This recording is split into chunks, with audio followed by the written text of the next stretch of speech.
बंधुगण जदि आपण जीवन को बुझीगले तेबे जीवन एकुटिया यात्रा भली लागिब।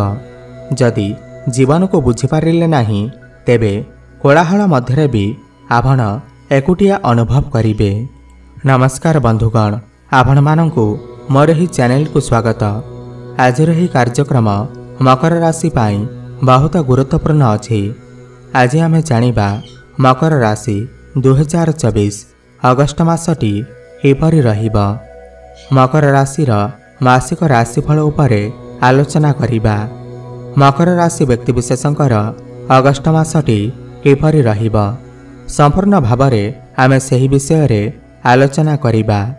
सेमानकर स्वास्थ्य, शिक्षा, प्रेम संपर्क, वैवाहिक जीवन, भाग्य, क्यारियर एवं व्यापार वाणिज्य उपरे विस्तार भावरे आलोचना करिबा।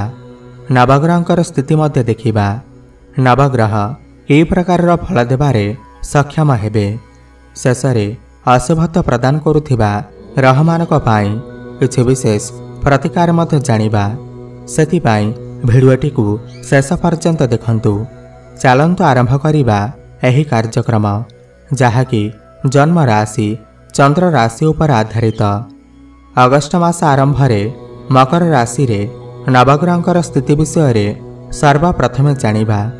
एहा पूर्वरु जदि आपणकर मकर राशि हुई थाए एवं आपण भी ईश्वर को सच्चा हृदय भक्ति करती विश्वास करती तेबे एही भिडियोटी को लाइक करी कमेंट बॉक्स रे जय जगन्नाथ हर हर महादेव अवश्य लिखि दियंतु।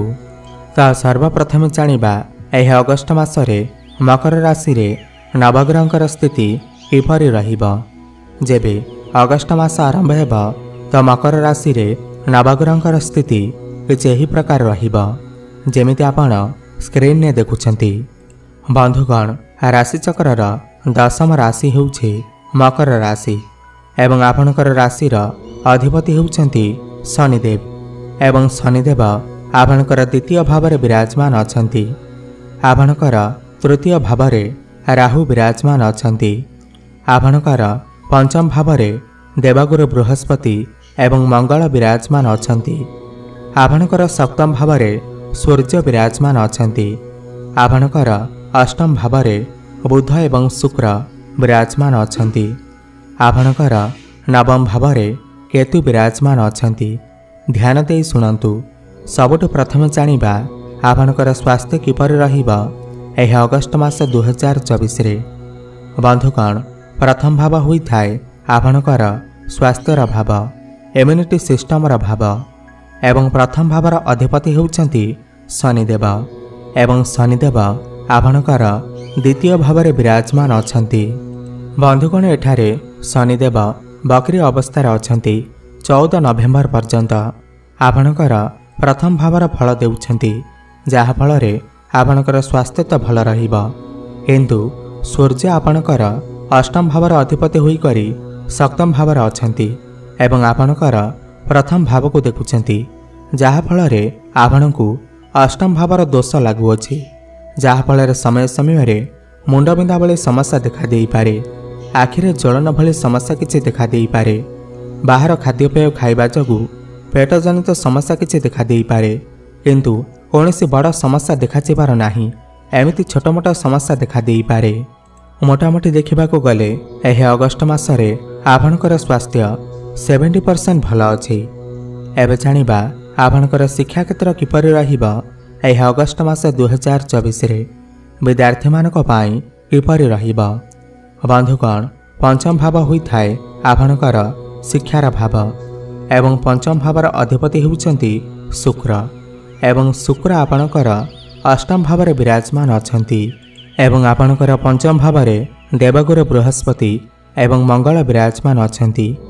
आपणकर पंचम भावर अधिपति अष्टम रे थिबारु त आपणकर पाठपढ़ारे टिके समस्या देखा देई पारे, खास करी 25 अगस्ट पर्यंत।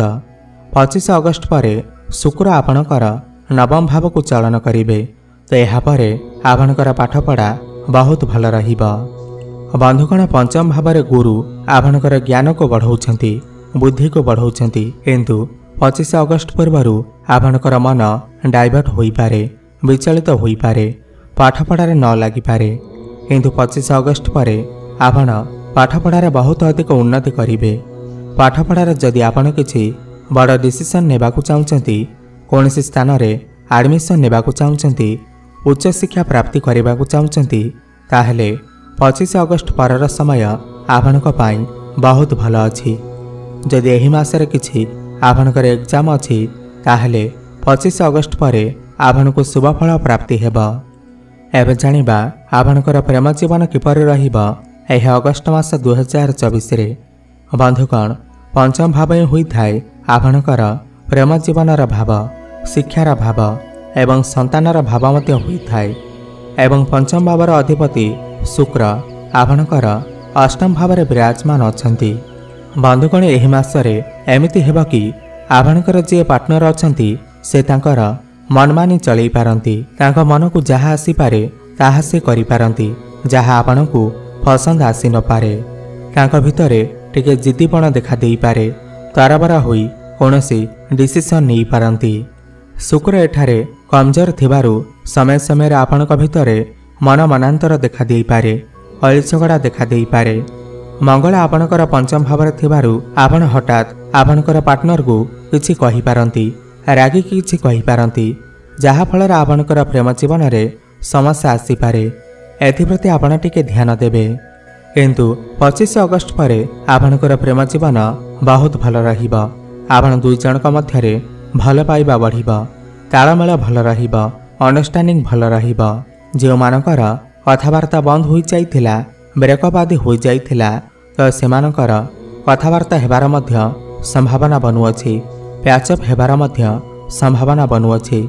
तो मोटामोटी देखिबाकू गले 25 अगस्ट पर आपणकर प्रेम जीवन बहुत भल अछि। एबे जानिबा आपणकर वैवाहिक जीवन किपर रहिबा यह अगस्ट मास 2024 रे। बंधुगण, सप्तम भाव होइथाय आपणकर वैवाहिक जीवनर भाव एवं सप्तम भावर अधिपति होउछंती चंद्रमा, जे कि प्रति 2 दिन रे थरे राशि परिवर्तन करिथांती। एवं आपणकर सप्तम भावरे सूर्य विराजमान अछंती। बंधुगण, एही मासरे आपणकर वैवाहिक जीवन 50% भल रहिबा, काहेकि सूर्य आपणकर सप्तम भावर अछंती। आपणक भितरे टिके क्रोध देखा देई पारे एवं आपणकर पार्टनर को मध्यरे भी टिके क्रोध देखा देई पारे, जहा फल आपण दुई जनक मध्यरे टिके मन मनांतर होई पारे। आपणकर पार्टनर आपणकु रागी किछि कहि पारंती, जहा फल आपणकर वैवाहिक जीवन में टिके समस्या देखा देई पारे।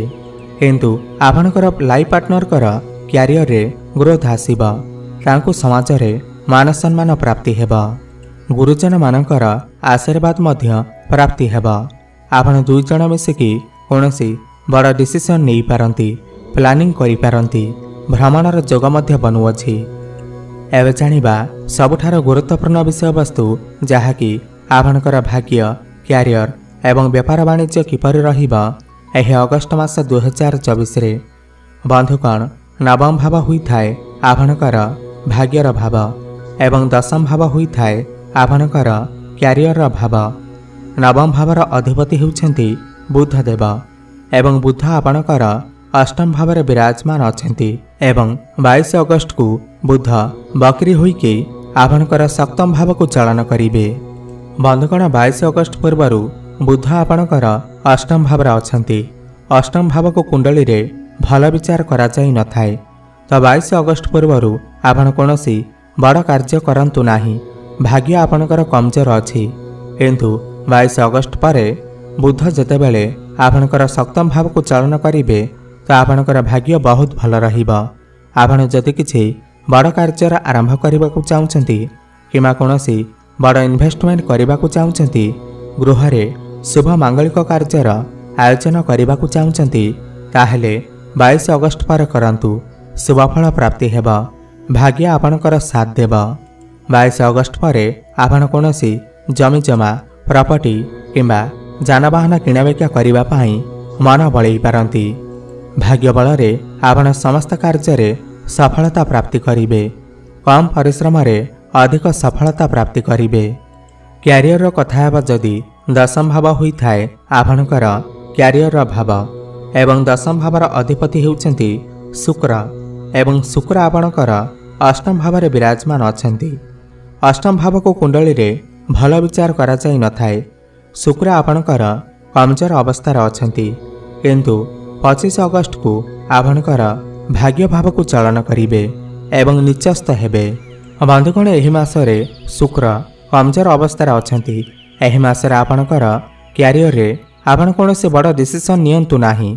कर्मक्षेत्र रे किछि परिवर्तन करंतु नाही। एही मासरे आपणकर ऊपर ऑफिसर सहित किंबा मैनेजर सहित किंबा कोनोसी सीनियर ऑफिसर सहित आपणकर आर्गुमेंट होई पारे, मन मनांतर होई पारे, कली झगड़ा होई पारे।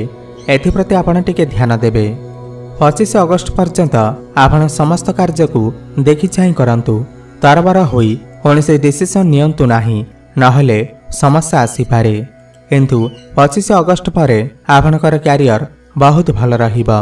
जो मानक पाखरे कोनोसी चाकरी बाकरी नाही तो सेमानकु नूतन चाकरी मध्य प्राप्ति होई पारे। प्रमोशन हेबार मध्य जोग बनुअछि।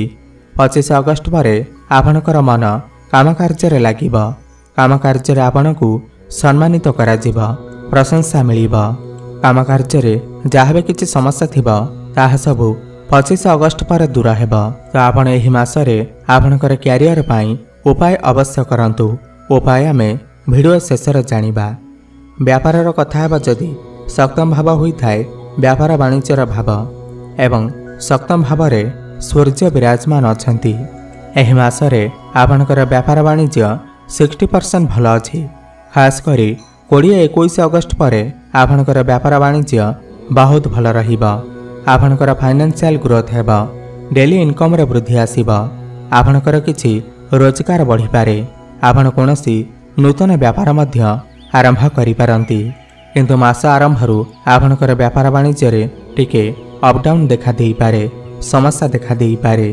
तो मोटामोटी देखिबाकू गले मासर द्वितीयार्धरे आपणकर व्यापार वाणिज्य बहुत भल रहिबा। एबे जानिबा किछि उपाय विषय रे जाहाकू करिबा द्वारा एही मासरे जहा भी किछि समस्या रहुअछि ताहा दूर होई पारिबा। सबुठ प्रथमे तो शुक्रंकर बीज मंत्रर जप अवश्य करंतु। ओम द्रांग द्रिंग द्रंग सह शुक्राय नमः 108 थर प्रत्येक दिन जप करंतु। शुभफल प्राप्ति हेबा। एवं बुधंकर बीज मंत्र अवश्य जप करंतु। ओम ब्रांग ब्रिंग ब्रोंग सह बुद्धाय नमः 108 थर प्रत्येक दिन जप करंतु। भाग्य आपणकर साथ देव। एवं हनुमान चालीसार पाठ करंतु एवं सूर्य को जलार्घ्य अर्पण करंतु। शुभफल प्राप्ति हेबा। आपणकर जीवन मंगलमय हेउ एहा मोर प्रभु जगन्नाथଙ୍କ निकटरे एतिकी प्रार्थना। धन्यवाद।